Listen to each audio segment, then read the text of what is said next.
Thank you guys for joining us. It's Friday, and I want to know what's on your mind. This is a show about real people, real issues, having a real conversation every Friday. So, with that said, let's go ahead and introduce yourself. So, we'll start with you, Rashida. Go ahead and introduce yourself and tell us a little bit about yourself. So my name is Rashida, and I am originally from France. I moved here 4 years ago, and I am a program manager consultant. So I've done most of my career in program management, specifically in IT. And so I have built from the ground up several platforms, digital platforms. And I have created my own company now. And so we are building an e-commerce platform for the farmers markets in LA so that they can keep selling and people can keep buying because of COVID-19. So that's a very exciting project.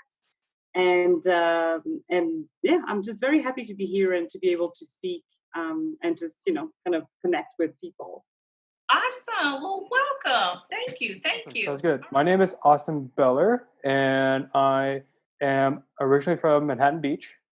I currently live in Hawthorne, and I have to say I actually am enjoying the COVID-19 benefits right now in some respects.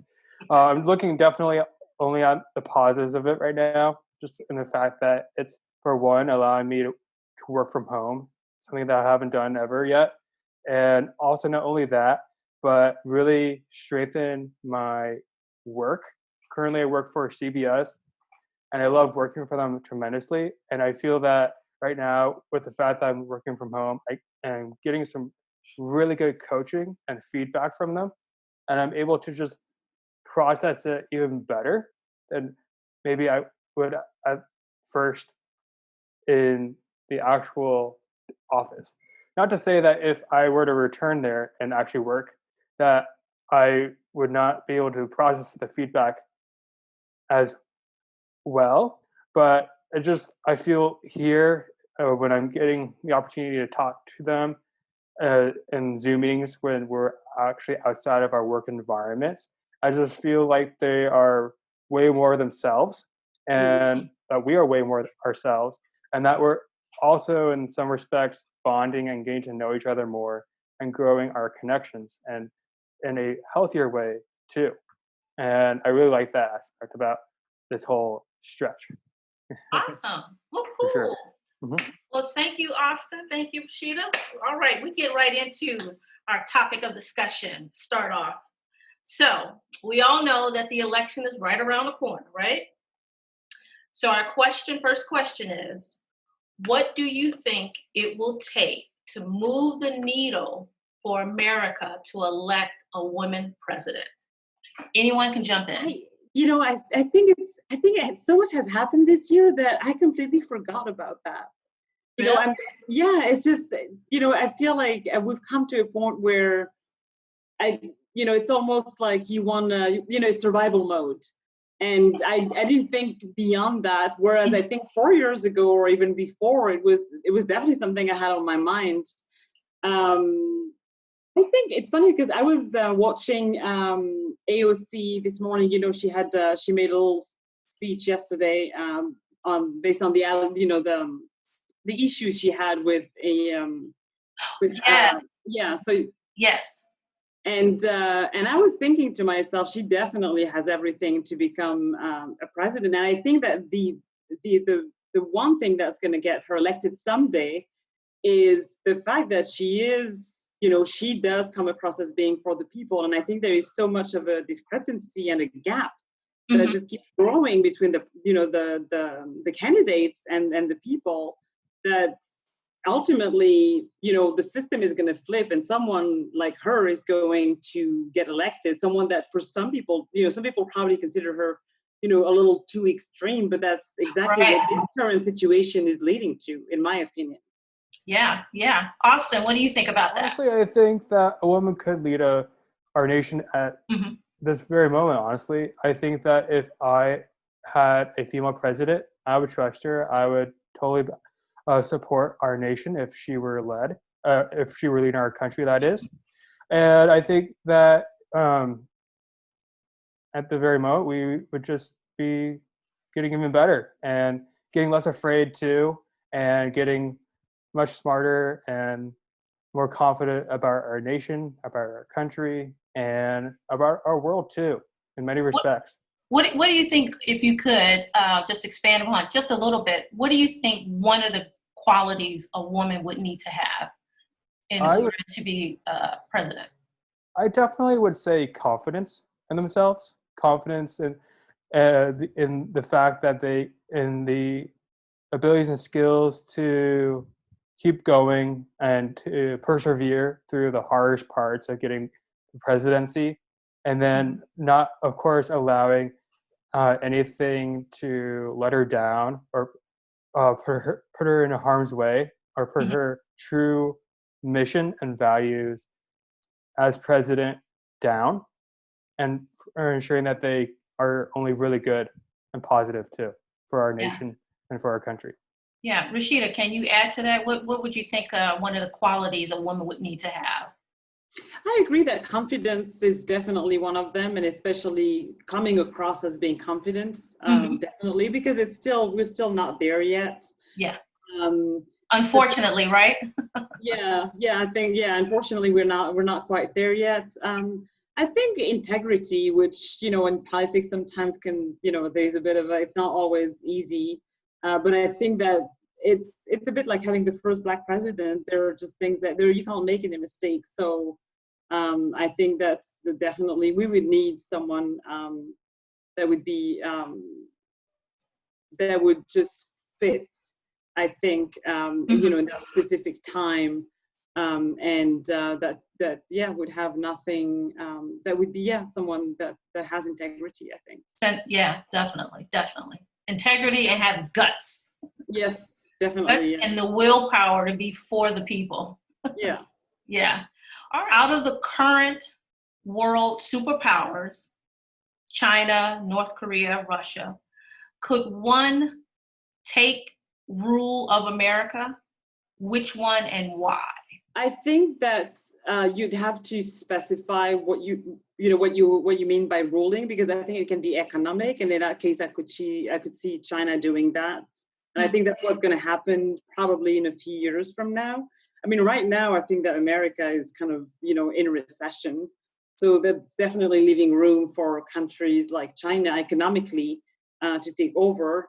But then politically, if that's, ruling politically, I mean, I don't know if that would come with, the economic power that they would have over the rest of the world. But I think it's really based on, I think that would be based on values. And I think depending on the time frame, it could happen, but I don't see it happening tomorrow. But eventually, you just never know. I mean, it's just, over time, things can change. I think we've kind of, that's something that we all agree. Things can happen that we never even foresaw. So right. Well, China currently now, I think it's one of the superpowers that holds a lot of the U.S. debt. Yeah. Meaning, the bonds and things like that. So economically speaking, to your point, I mean, that's something that through the economical aspect, I think that they can definitely get to that point. Absolutely. Yes. Austin, what do you think about that? I think that China, if any of them were to take over, would be the one to take over. Yeah. Just because they're highly skilled, they're highly trained, they're also well fortified too. Not only are they fortifying their economy and things of that sort, but they're also fortifying their actual people too from harm from outside of their whole country. And I just think that very fact there is such a nice aspect of China in many respects, that is also a very nice looking and beautiful country too, where there's just so much exploration that could take place, and where a lot of growth and learning opportunities can take place too. Yeah, but that they're communist rule. Yep. So if they were to unfortunately take over this country, we would lose all the things that we think that we have ownership to, our freedoms and things like that. So that would be lost. That would be lost, and that would be very unfortunate for sure. Yes, it would. It definitely would. Definitely would. So what do you guys think about? So both of you agree to China. So North Korea, nothing, huh? Not even close, huh? I mean, I think North Korea. I think that China is a little more consolidated in terms of power and Mhm. exerting power. I think that South Korea has internal issues that they haven't solved that kind of would, leave room for disparity within the country. And I think economically, they're just not as big. Yeah, So yeah, yeah, China yeah. just seems like has more of a,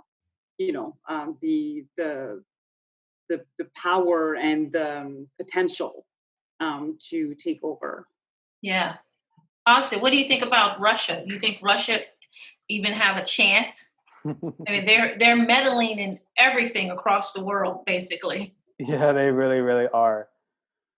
I will admit there though is a little bit of me that does feel like there is something cool Hmm. about the Russians, for sure. They are the saviors in many respects of World War II. Oh So yeah, when I definitely. think of Russia, I think of this giant empire that actually in many respects I feel God used to end something very bad. And actually of all, I in some respects support them a lot. Just because and I kind of feel like they're the country that embodies the biggest kind of shapeshifter where you're like, well, they were doing this like this, but Mm. then they decide to just completely turn around their whole entire mindset and become the nicest people to and help people out and invent some of these brilliant things for our whole world too. So you really think they've become well? What do you think about Putin? I mean, he's doing things that's Yeah. affecting our overall stability here in America, which is not good. No, it's not. I mean, I definitely think that it would be a little startling if he only owned America. Yeah. I think that would be very, very odd, very, Mhm. very weird too. That this higher power figure suddenly was in control. Yeah. Um, and I would definitely not want that. I would definitely not want our country to be owned by another nation's ruler that may have completely different objectives. Right. Would you consider deleting all of your social media Think accounts? that social media was created to serve a particular purpose. Hmm. And I'm not sure it's as efficient in terms of communication as it seems to be. I think that there are lots of, different types of communications that are, live communications where none of your data is stored or, that don't have any of those ethical issues around data protection. Yes. So I think that there are other ways to communicate, and that ultimately, if all of those issues become, you mentioned Russia, and while obviously there is Russia and the elections, for instance, things like that. If that starts being a real issue, and there is no decision that's made in terms of data protection, because right now the big tech companies kind of have to self monitor and self correct. There's no legislation in terms of federal data protection. So I think that people will just revert back to not revert back. They'll just change the way they communicate and, Communicate. and Right. opt for means where that your data is not stored basically. Exactly. Exactly. Austin, what's your take on it? Would you get rid Honestly, of your social media? honestly, I wouldn't remove them. I think that actually, especially right now, that Hmm. my social media accounts are actually really helping me stay positive during this time. I think that it's allowing me to reconnect with a lot of my amazing friends and mentors too, from various places and parts of my life.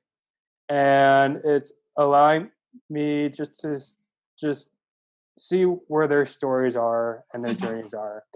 I just think that if anything could improve about them is just to give us more of a tutorial of how those sites are used and how, say, Facebook is used or Instagram is used, Mhm. and make it more kind of like in the tutorial, kind of like a video game at the beginning, where there's a tutorial at the beginning where it introduces you to how everything works, how what the part of where it says what's on your mind means, and how much of an impact just saying the word I can mean when you uh, select enter on that one specific line where it says what's on your mind. Yeah. Gotcha. Yeah. Gotcha. So, and the overall is some helpful tools to understand how the platforms work. Because basically they really just came out of the blue, so to speak. It's like, boom, they were here. And then just people just went crazy with them, and not really understanding the mechanics of all the behind the scene work that's behind them and what they actually do and how they really kind of spy on us all. Basically, once we log in, they're right there. Mhm. Yeah. So Yeah. it's pretty crazy, isn't it? Yeah, it is. Yeah, it is. But I think that people also have to demand, I think that there is a bit of an issue in the sense that we are all a bit dependent on social media and we all like it. Yes. And so we kind of like roll with it. And I think that people would need to be a lot more proactive and just demand that their data be protected. And Right. yeah. Right. So it's because otherwise it's just, what incentive do companies have? None. I mean, it's just they need the data to actually improve their platforms. So they need to collect that data, and so if we don't say anything, and I think we've seen that in the movements that have happened in the last few months. I mean, you need to be proactive for things to change. Yes. That seems pretty obvious to me. Yeah. So do you think that like the protests? Do you think people should, quote unquote, rise up and protest how the information is being stored from all these companies? We collectively, as a body of people that uses these platforms, we should. So you think we should all come together and have a protest with it, so to speak? Yeah, not necessarily. So I think that's one way of doing it. Yeah. But I'm being very realistic. I don't think that's going to happen. Yeah. But there is a company that's called Streamlytics, and it was created by Angela Benton. She created a series of VC companies. Yeah. And so what they do is that they you can log onto their platform, and they will, your information is processed through their platform, and you get compensated for your data. And they're only working on entertainment right now. So, instead of you going down directly to Netflix, you go through their platform, and you provide data about what you like, and they monitor, I guess, your activity, but you get compensated for it. And I think that's another way of doing it, which I don't know how you can scale that, but I think that's, I think a lot of companies have been making a lot of money off the back of regular people, and maybe it's about time to just change that. So there are different ways of doing it. Right. So you think that possibly if you were being compensated for them using your data, you would be happy with that? Well, okay. Personally, I don't know if I would be happy with all my data, but I think that people should be given the choice. And there is definitely a dependency on social media, and people are not going to leave. They're not going to leave those platforms just because of their data. I don't think that's good. I'm just being realistic. I don't think that's necessarily enough unless, we discover that, data is used to do, horrible things. So I think that, people should get compensated for it. Because after all, it's you are helping them make money. Right. I like that. That's a good pivot. Austin, what do you think about that? Would you be open to getting compensated for these platforms to use your data? I wouldn't mind it, honestly. Yeah. That'd be nice. Okay. Would you want them to kind of like regulate what they can and cannot use? And Definitely. I think we all would be in agreement with that. Yes, Yeah. definitely. You can only take this much. and use this much and compensate me for that. Oh yeah. Yeah, definitely. Definitely. All right. Of the two, which is more important, having talent or working hard, and I why? think there is a saying about talent and how talent on its own is not enough or something like that. So I would say working hard. Because I Working think hard. talent, yeah, I would say, I mean, if I had to choose really, I would say working hard, yeah. Working hard. Austin, what about you? I would choose working hard too. I mean, Yeah. I think though definitely talent though can really help for sure a lot in a big way. And I think it's important that we do recognize those who do have really good talent as well. So, in wrapping up the show, is there any words of encouragement that you want to share with our audience? Anyone can jump right in. Any words of encouragement? Go ahead, Austin. For me, I would just say at this time that whatever faith you follow, I would highly recommend keeping it. Yeah. I love my faith in following God, and I definitely would say hugely that it is the biggest reason why I am doing the best I can right now, uh, and Yeah. and staying as positive as possible, staying as healthy as possible too, and hopeful and in a bright mood more so than ever. And I just would encourage everyone to just, of course, not judge Christians at this time or anyone Mhm. during this time, especially, and especially onwards too, when we are in this state. I just would encourage everyone just to not judge anyone and just be open to our faith and just not worry and just Yeah. remain calm. Be cool and remain calm. Love it. Love Yeah. it. Sheeta, what do you think? I think I would say that, this year has been a very challenging year, and that's, obviously it's not always easy to see the positive side of it, but I think it's definitely the beginning of a new era, Mm. and some things are going to occur. I mean, maybe this show is one of them, that's just going to open up a whole different perspective on the world and the issues that we're currently having, so as a Right. society at large. So I would just say, yeah, to just kind of try and keep that open mind as much as we can. Awesome. And then the last one here is, where can people find you on social media? Oh, so I use mainly LinkedIn. Yeah, okay. Your question about social media, I limit as much as I can. Yes. So it's yeah. So it's my name, Rachida, Rachida, and my last name is Amsagrou, Amsaghrou. If people want to connect with me there, I'd be more than happy to help them or kind of chat with them, anything really. Cool. Awesome. What about you, Austin? I would say, is this in terms of what's my favorite social media site? No, just Oh. where people can find you if they want to connect, things like that. Yeah. Yeah. Definitely on Facebook, definitely on LinkedIn. I also Okay. have Twitter, but definitely am on LinkedIn and Facebook a lot more. And also on Instagram too. Awesome. Well, I thank you both. Like I said, we went through a conversation just like that in 30 minutes. I thank you both. It's been an extreme pleasure. We will let you know when this episode will be posted, and we'll keep you informed. Okay, thank you. Thank you for doing this. Thank Thank you you. guys. Thanks for being a part of it. We appreciate it. Okay. All right. Have a good night. You too. Good night. Bye-bye. Bye-bye. Bye-bye.